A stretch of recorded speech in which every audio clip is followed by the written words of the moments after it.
Next up, God, this is weird. We got some more stories around the I campfire. don't want to scare anyone, but I'm going to give it to you straight about Jason.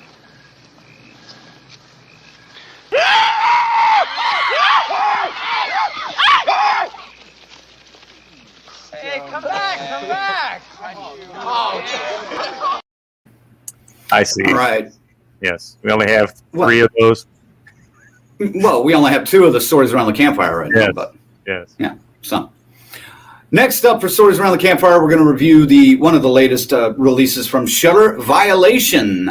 It is a new film out there right now. You can check it out and let us know what you think. Ziggy, what'd you think of Violation?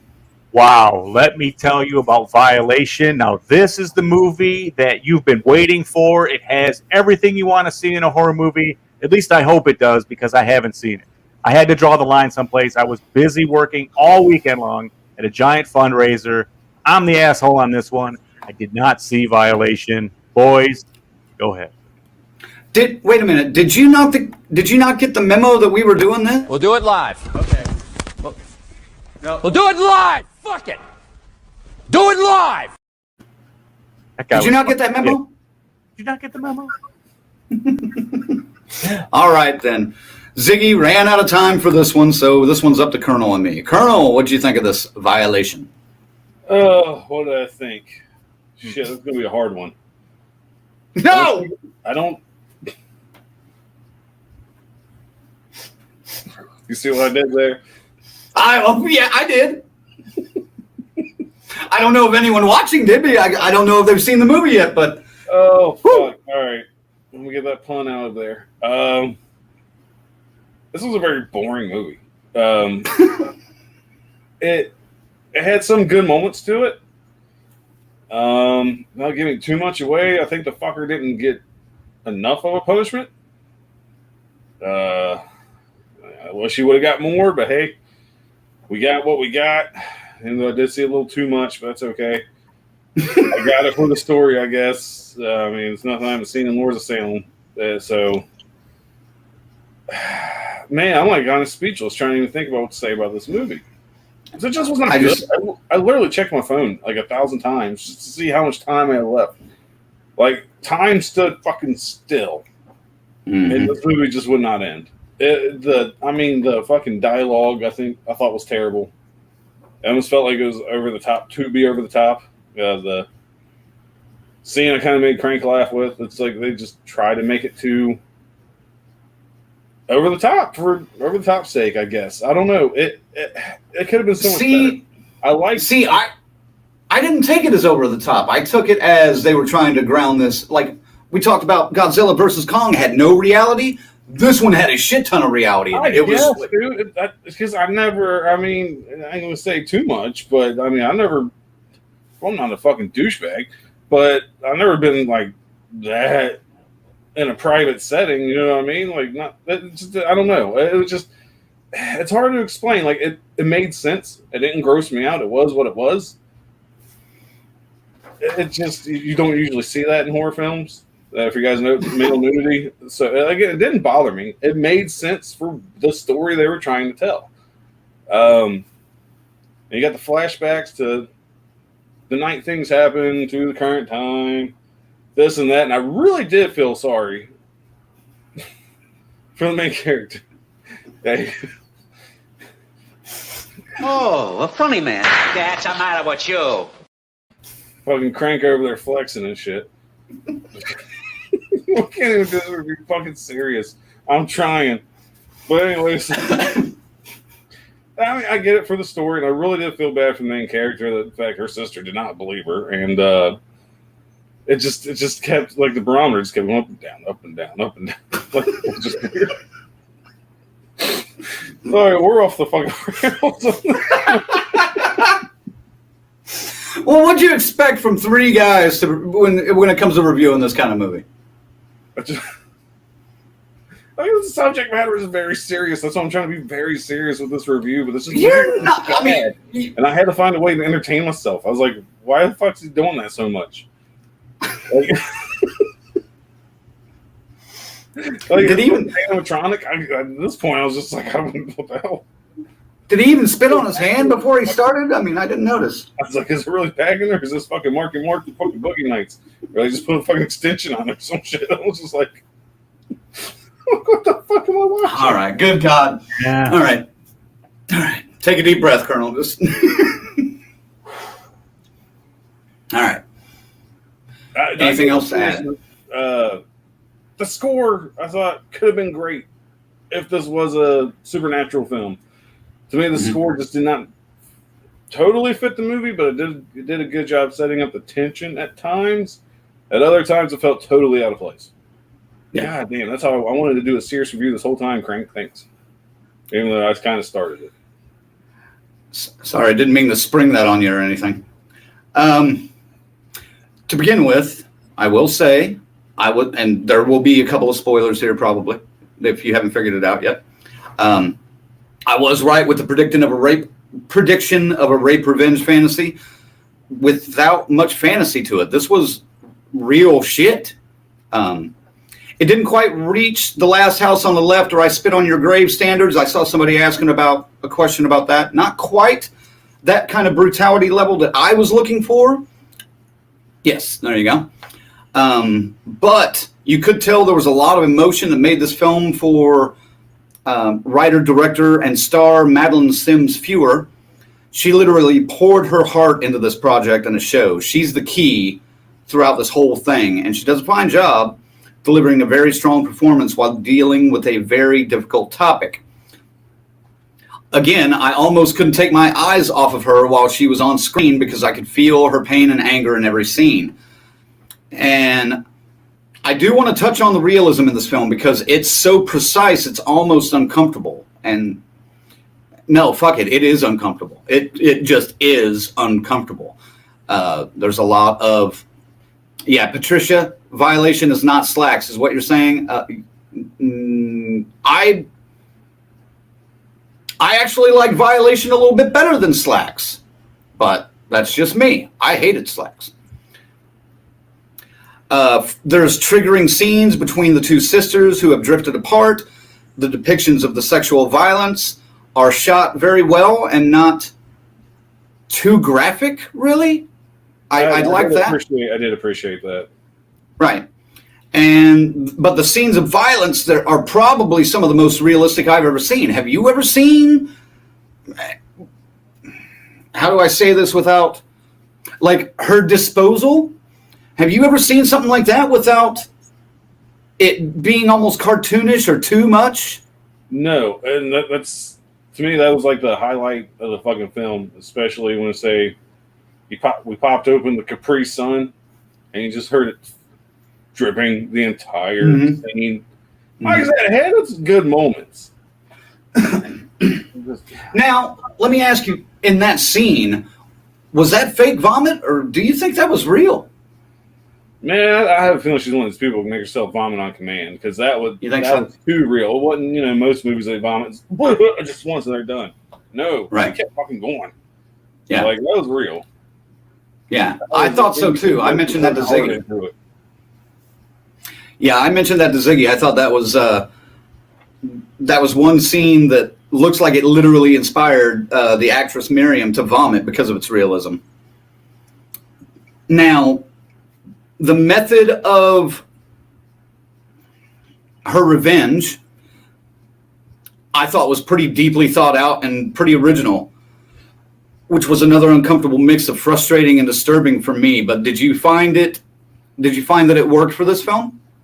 I think it did, because like you said, it was real. It was based in reality.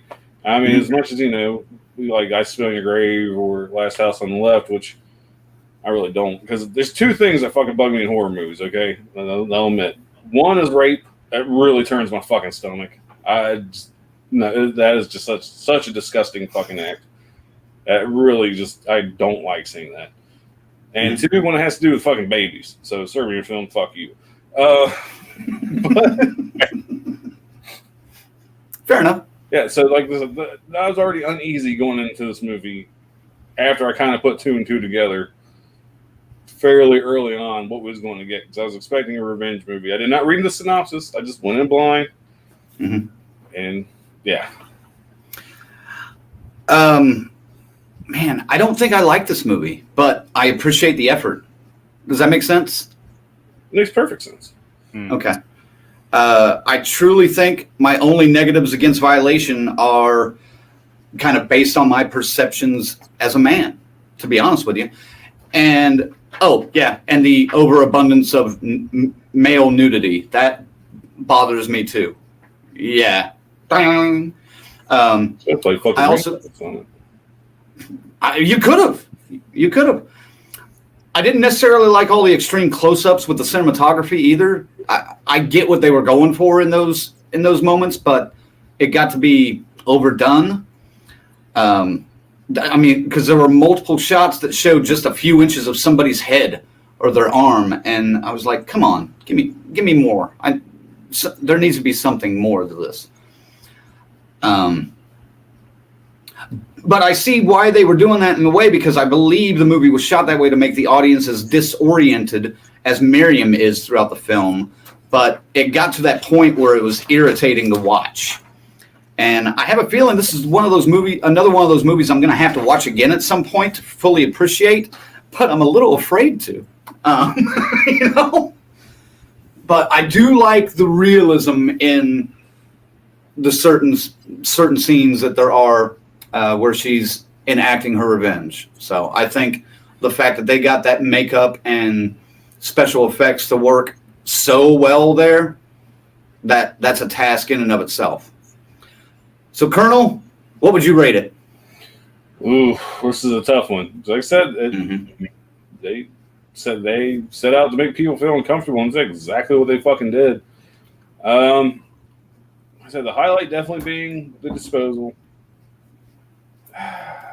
Man, Alex, I really wish that fucker would have got more than what he got. He deserved more than what he got. But like I said, it's just a boring movie, man. I have to give this a 4.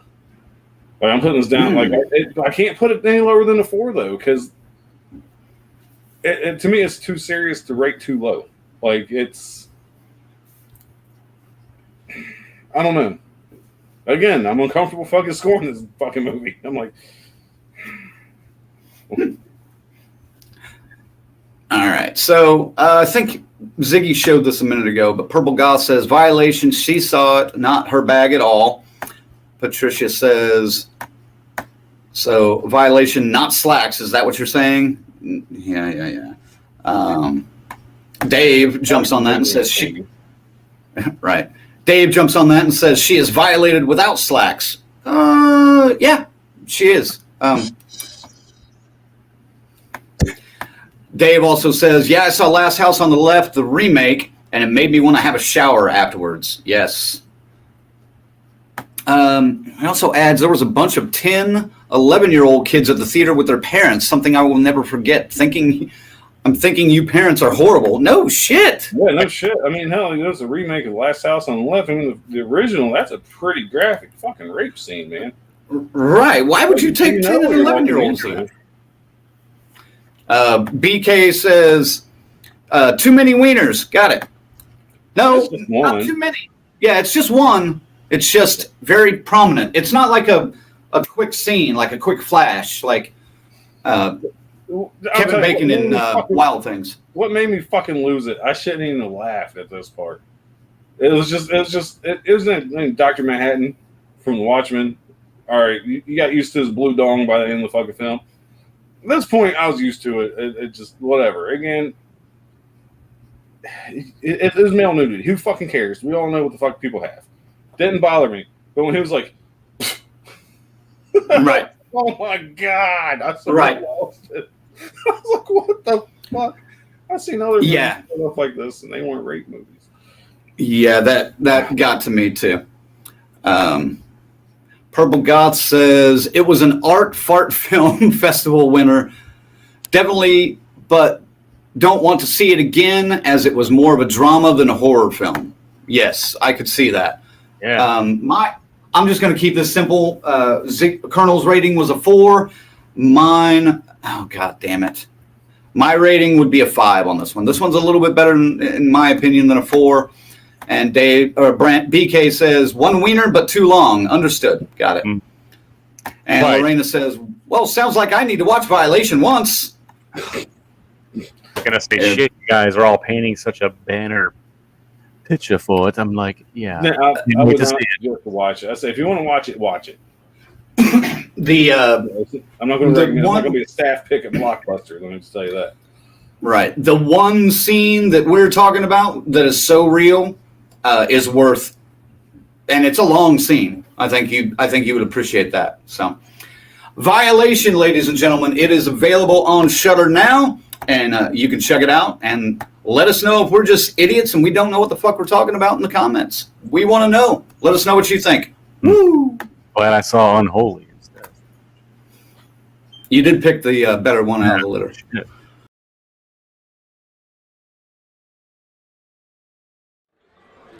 Hello, this is Nathan Basil, aka Leslie Vernon, and you are watching Death Curse Society. The Death Curse Society has just become an associate producer on the film. Yes. Bravo. Bravo. Death Curse Society, guys, is so awesome. I met the guys, all three of the guys, at Indianapolis last year for Horror Hound. And I met those dudes, and I got to tell you, like, I hung out with them. We took pictures. I signed some stuff. They gave me a T-shirt. It was awesome. They're awesome guys. So super cool. I am so glad to have them on board this campaign and also on board the film. And now they are going to be IMDb credited as producers on this movie.